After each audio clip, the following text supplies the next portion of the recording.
সুপ্রিয় দর্শক শ্রোতা, সবাইকে শুভেচ্ছা। বাংলাদেশের এবং বাংলাদেশের বাইরে যে যেখান থেকে দেখবেন, সবাইকে শুভকামনা। বাংলাদেশে খুবই আলোচিত প্রসঙ্গ এখন হচ্ছে জুলাই সনদ। জুলাই সনদকে আমরা রাজাকারদের নাতিপুতিদের সনদ বলছি। কেন বলছি সেগুলা আজকে আমরা আলাপ করব।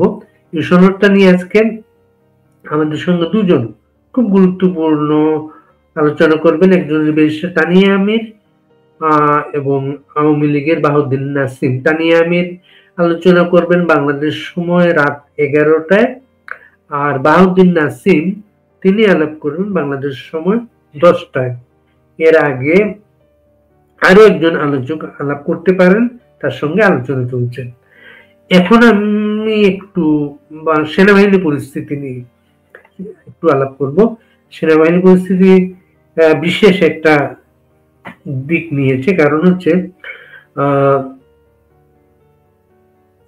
বিএনপি তো আজকে একটা প্রেস কনফারেন্স মিডিয়া ব্রিফিং এ তাদের অবস্থানটা স্পষ্ট করেছে সেনাবাহিনী বিষয়টা।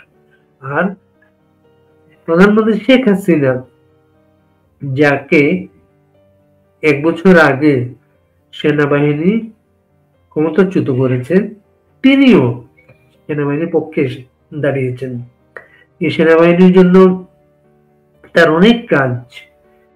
তিনি এই সেনাবাহিনীর সশস্ত্র সেনাবাহিনী, বাংলার প্রতিরক্ষার সমস্ত বাহিনীগুলো, সেনাবাহিনী, বিমান বাহিনী, নৌবাহিনী, 3টা বাহিনীর আধুনিকায়নে যে গুরুত্বপূর্ণ পদক্ষেপগুলো নিয়েছেন তা সেনাবাহিনীর লোকজন জানে। সেটা সেনাবাহিনীর যে অর্জন সারা বাংলাদেশে শেখ হাসিনার আমলে দেশে বিদেশে তারা এখন বুঝতে পারছে এবং সেনাবাহিনীর পাশে এসে দাঁড়িয়েছেন। তিনি একটা বৈঠকে তিনি যে দলীয় ফোরামগুলোতে বক্তব্য দেন, ওই ফোরামের বক্তৃতায় তিনি একটা লাইনে শুধু বলেছেন, একজন কি সাহসী মানুষ নাই যে সেনাবাহিনীর মর্যাদা রক্ষায় এগিয়ে আসে? তার যে কষ্ট এই পরিস্থিতিতে স্পষ্ট সেটা, কারণ বাংলাদেশ সেনাবাহিনীকে একটা ঝুঁকির মুখে ঠেলে দেওয়া হতো কৌশলে সেটা। এবং এই কৌশলের সঙ্গে আমরা বাইরে একজন তাজুলকে দেখি, শুধু তাজুল না, স্বয়ং ইউনূস জড়িত এই কৌশলের সঙ্গে। আইনমন্ত্রী, আইন উপদেষ্টা, গণপূর্ত উপদেষ্টা এবং কয়েকজন উপদেষ্টা এখানে জড়িত। এদের বুদ্ধিতে এই অফিসারদের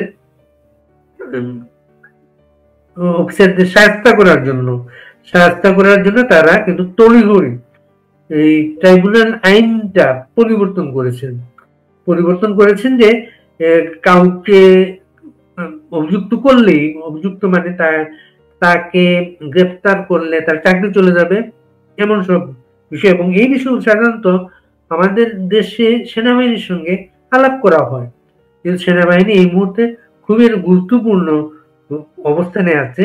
সেনাবাহিনী এই সরকারকে ক্ষমতায় বসিয়েছে, 5ই আগস্ট তারা ক্ষমতায় বসতে পারত, তারা সেই চেষ্টাটা করে নাই।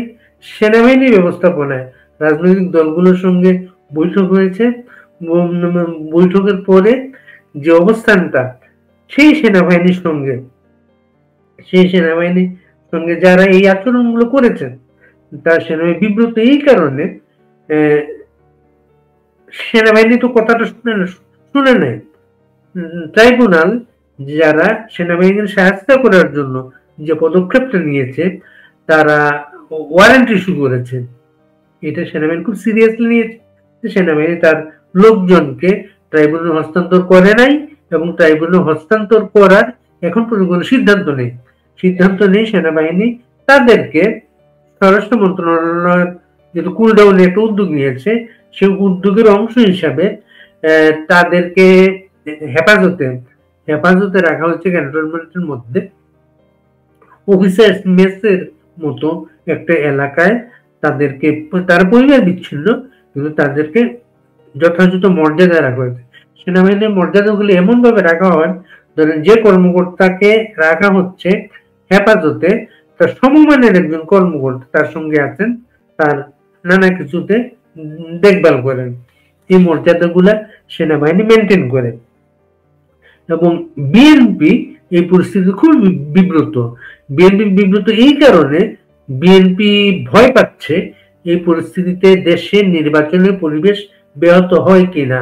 কারণ হচ্ছে সেনাবাহিনী মাঠে আছে, ম্যাজিস্ট্রেসি পাওয়ার শো আছে, সেনাবাহিনী নির্বাচনের সময় গুরুত্বপূর্ণ ভূমিকা পালন করবে, সবাই জানেন।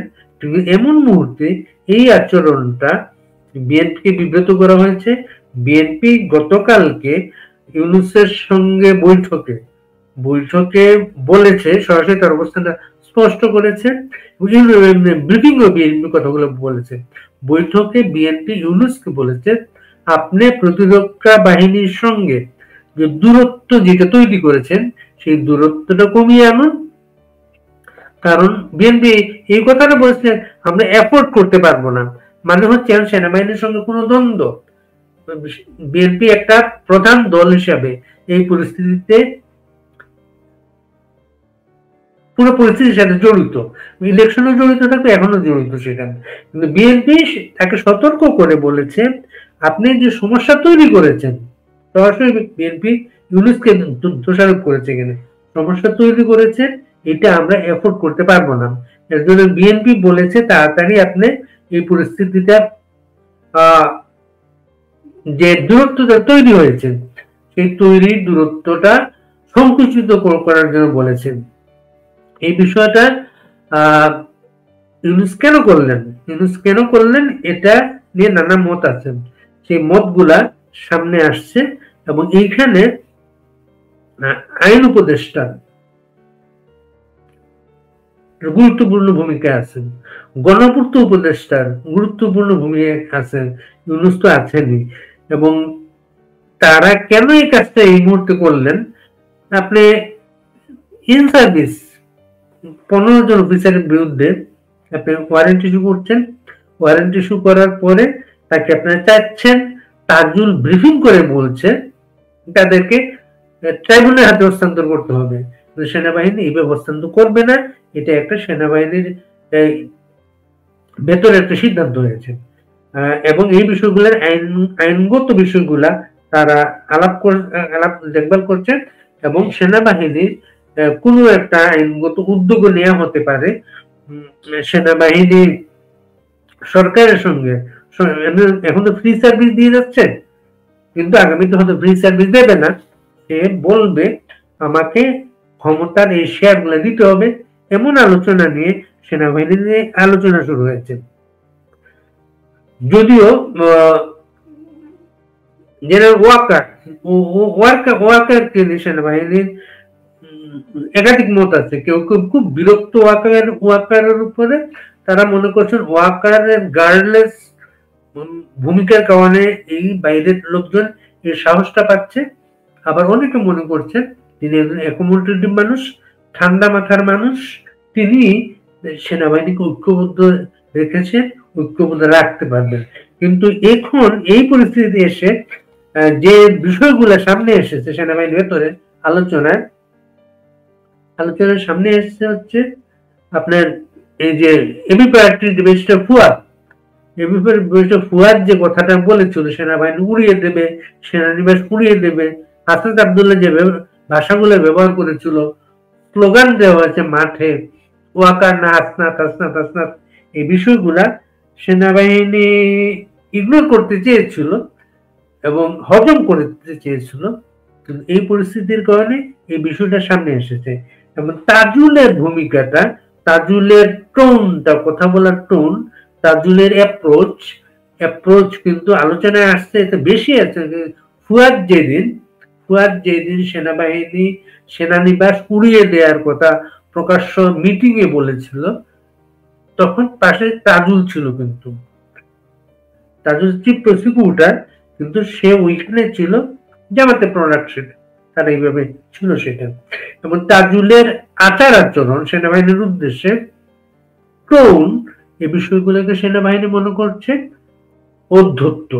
এবং কোন অফিসার সরাসরি শব্দ বেয়াদব, মানে একজন আইন কর্মকর্তা দেশের সশস্ত্র বাহিনী সম্পর্কে কিভাবে কথা বলতে হয় সেটা উনি জানেন না, এটাকে উদ্ধৃত হিসেবে দেখা হচ্ছে। এবং তাজুল এখনো টোন ডাউন করেননি, যদিও এখন আর বলতে পারছেন না। আইনটা হচ্ছে যদি এই ধরনের পরিস্থিতিতে সিভিল কোর্টে একজনকে 24 ঘন্টার মধ্যে গ্রেপ্তার করে আইনের হাতে সোপর্দ করার নিয়ম, আটক করলে 24 ঘন্টার মধ্যে। আর সেনাবাহিনীর আইনে আছে 48 ঘন্টার মধ্যে। 24-48 দুটোই চলে গেছে সেটা, এবং থমথমে একটা অবস্থা। এটা একটা পরিস্থিতি তৈরি করেছে। এর মাঝে পরিস্থিতি জটিল করছে কিন্তু এই যে জুলাই সনদ নিয়ে যে আশা করা হচ্ছিল, কিন্তু এই জুলাই সনদ নিয়ে নানা ফাঁক করে এই যারা এর পেছনে জড়িত তাদের যে মোটিভ গুলা সামনে চলে এসেছেন। যেমন জুলাই সনদের শুরুতেই যেটা তাদের মনের মধ্যে ছিল, যেটা 72 সংবিধানকে বাতিল করে দেয়া। 72 সংবিধানকে মুখে বাতিলের কথা বলতে পারেননি, কিন্তু সনদের নানা জায়গায় যে অ্যাপ্রোচ গুলা আছে সেটা, এই অ্যাপ্রোচ গুলাকে কেউ ভালোভাবে নেননি। এর বড় একটা আপনি চিন্তা করেন, জাতির পিতা বঙ্গবন্ধু শেখ মুজিবুর রহমান আমাদের 72 সংবিধানের মাধ্যমে প্লাস হচ্ছে আমাদের আইনের মাধ্যমে তিনি এখনো জাতির পিতা। এটা তো এখানে নাই। ওখানে 75 15 আগস্টের ঘটনাকে বলা হয়েছে 75-এর একটি ঘটনা, কিন্তু 75 15 আগস্ট যে জাতির পিতা বঙ্গবন্ধু শেখ মুজিবকে যে সপরিবারে হত্যা করা হয়েছে সেটাকে একটি ঘটনা হিসেবে, জাতির পিতা কোনো কিছু নেই তো একটি ঘটনা হিসেবে। এবং আরো অদ্ভুত আছে যেগুলো সামনে আসছে। এবং এই সনদ নিয়ে ইউনূসের একটা প্রতারণার অ্যাপ্রোচ তিনি বলার চেষ্টা করেছেন, একটা বক্তৃতা দিয়েছেন, সে বলার চেষ্টা করে খুবই সবাই ঐক্যবদ্ধ, এটা একটা ঐতিহাসিক কাজ, এমন একটা অ্যাপ্রোচ ছিল। কিন্তু বৈঠক থেকে বেরিয়ে এসে তার যে দুইটা খুব ঘনিষ্ঠ দল, জামাত ইসলামী এবং এনসিপি, দুইটাই বলেছে তারা স্বাক্ষর করবে কিনা তারা এখনো সিদ্ধান্ত নেয় নাই। তারা ফাঁকফোকর করার কথা বলছে, তারা হয়তো বার্গেনিং করছে। কিন্তু কমিউনিস্ট পার্টি সহ 4টা দল এর মধ্যে ঘোষণা দিয়েছে তারা এটা স্বাক্ষর করবে না। এই সনদটা এত দৃষ্ট একটা অ্যাপ্রোচ আছে এখানে, যারা স্বাক্ষর করবেন তারা আগামী নির্বাচনে অংশ নিতে পারবেন, এমন একটা অ্যাপ্রোচ আছে। ওইখানে বলা আছে যে এই সনদ নিয়ে কেউ কোনো আদালতে যেতে পারবেন না। এই বিষয়গুলা বাংলাদেশের সংবিধানের সাথে সাংঘর্ষিক এই কারণে সংবিধান প্রতিটি মানুষ এই রাইটটা দিয়েছে, যে কোনো পরিস্থিতিতে যে কোনো সে একটা মানুষ যদি মনে করে সে ন্যায় বিচার বঞ্চিত, যে কোনো বিষয় নিয়ে আদালতে যেতে পারে। কিন্তু এই বিষয়টা জুলাই সনদ, যেটা নিজস্ব আইনগত ভিত্তি এখন পর্যন্ত, এই জুলাই সনদ তো আপনি আগামী সংসদে যাবার পরে যদি সংসদ যদি অনুমোদন করে তখন এটা আইনে পরিণত হবে। কিন্তু এখনই যেটা কোনো আইনগত ভিত্তি নাই, তখনই বলা হচ্ছে এটা নিয়ে কোনো আইনগত ব্যবস্থা যেতে পারবেন না। আসলে এই সনদের সাথে যারা জড়িত, আলী রিয়াজ যে লোকটা, আলী রিয়াজ খুব ধূর্ত লোক, কোন সমস্যা নেই, কোন ধূর্ত, উনি খুব বিজ্ঞ মনে করেন, কাউকে সবার সুপিরিয়র তার ভাব আছে, উনি সব কিছু জানেন। উনি জানেন না এটা, এর মাঝেই তার প্রতিটা লাইনে এটা আইডেন্টিফাইড হচ্ছে। এগুলো নিয়ে আমরা আজকে রাত্রে আমরা বিশদ আলাপ করব। এবং এই সনদটা স্পষ্ট কথা, এটা হচ্ছে আসলে রাজাকারের নাতিপুতিদের সনদ। তাদের একটা সার্টিফিকেট দরকার, এইটা তারা সেইভাবে সাজিয়েছে।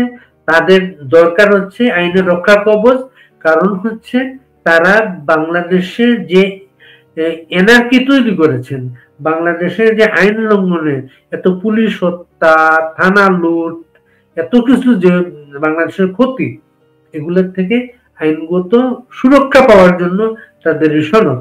কিন্তু এইটা সুরক্ষা দিবে না, কেন দিবে না সেটা সেটা এর মাঝে চিত্রিত হয়েছে।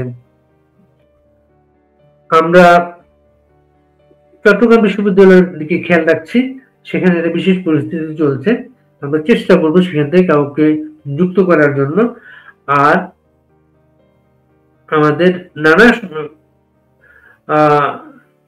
ভিন্ন মত আছে অনেক কিছুতে, কিন্তু আমরা সেনাবাহিনীর পক্ষে থাকবো এই কারণে আমাদের কিন্তু পুলিশ এখন নাই, পুলিশকে ভেঙে দেওয়া হয়েছে। সেনানিবাসটাকে ভেঙে দেয়া বা বিপর্যস্ত করার যে কাঠামো যেটা চলছে, এটা বাংলাদেশের মানুষ এটা কোনোভাবেই এটা মেনে নিতে পারে না। পুলিশকে ভেঙে দেয়া অ্যাপ্রোচ, আপনি বিভিন্ন দেশে গিয়ে বক্তৃতা দেন, এই অ্যাপ্রোচ গুলা যে ভয়ঙ্কর একটা প্রতিক্রিয়া তৈরি করেছে, জাতিসংঘ বাহিনী থেকে বাংলাদেশের পুলিশ সদস্যদের বের করে দেওয়া হয়েছে। যে পুলিশ সদস্য ছিলেন তাদেরকে বের করে দেওয়া হয়েছে, বিশেষ করে নারী পুলিশদের চমৎকার একটা টিম ছিল জাতিসংঘ বাহিনীকে, তাদেরকে বের করে দেওয়া হয়েছে। কারণ এটা জাতিসংঘ যাদের চাঁদায় চলে, সেখানে যেহেতু পুলিশকে খুব খারাপ ভাবে চিত্রিত করা হয়েছে, আমাদের এই নেতৃত্ব, ইউনূস নেতৃত্ব সারা পৃথিবীতে যেখানে যায় বক্তৃতায় দেশের পুলিশকে খারাপভাবে চিত্রিত করে, সেনাবাহিনী চিত্রিত করে, ইটালি গিয়ে প্রবাসী বাংলাদেশিদের চিত্রিত করলো। এই অ্যাপ্রোচ গুলা বাইরের যে ক্ষতি করছে, বাংলাদেশের মানুষের ভিসার সমস্যা প্রকট আকারে বিভিন্ন দেশে বাংলাদেশের মানুষকে ভিসা দেওয়া হচ্ছে না, কারণ আমাদের সরকারি উদ্যোগ অ্যাপ্রোচ যেটা এনজিওর নেতৃত্ব, এটা কোনো রাজনৈতিক নেতৃত্ব না। রাজনৈতিক নেতৃত্ব সবকিছুর পরে কথা বলাটা জানেন, কিভাবে কথা বলতে হয়, কিভাবে কাজ পেতে হয়, কাজ আনতে হয়, কিন্তু এনজিও নেতৃত্ব সেটাতে পারে না। সর্বশেষ জাতিসংঘে আমাদের যে সমস্যাটা তৈরি হচ্ছে, এটা প্রকাশ পেয়েছে পুলিশের মাধ্যমে, পুলিশকে তারা প্রত্যাহার করেছে, সেনাবাহিনীও ক্ষতিগ্রস্ত হতে পারে। এই যে আপনি যে মামলাটা এবার করলেন, এই মামলাটা যেটা করলেন, এইটার রিপোর্ট গুলো বাইরে যেভাবে যাচ্ছে, সেনাবাহিনীও ক্ষতিগ্রস্ত হতে পারে। ক্ষতিটা দ্রুত যাতে ক্ষতিটা না বাড়ে সে উদ্যোগটা নেওয়া দরকার। সেই বিষয়গুলো আমরা নানা সেক্টরে আলাপ শুরু করবো। সেটা এই মুহূর্তে সবাইকে ভালো থাকবেন। আমরা আজ রাতে অন্তত এখন তো দুটো প্রোগ্রাম আমাদের ফাইনাল আছে, বেশা তানিয়া আমির ফাইনাল আছে আমাদের, আফম বাহাউদ্দিন নাসিমও আসবেন, আরো আমরা কিছু প্রোগ্রাম করব আমাদের। সবাই ভালো থাকবেন।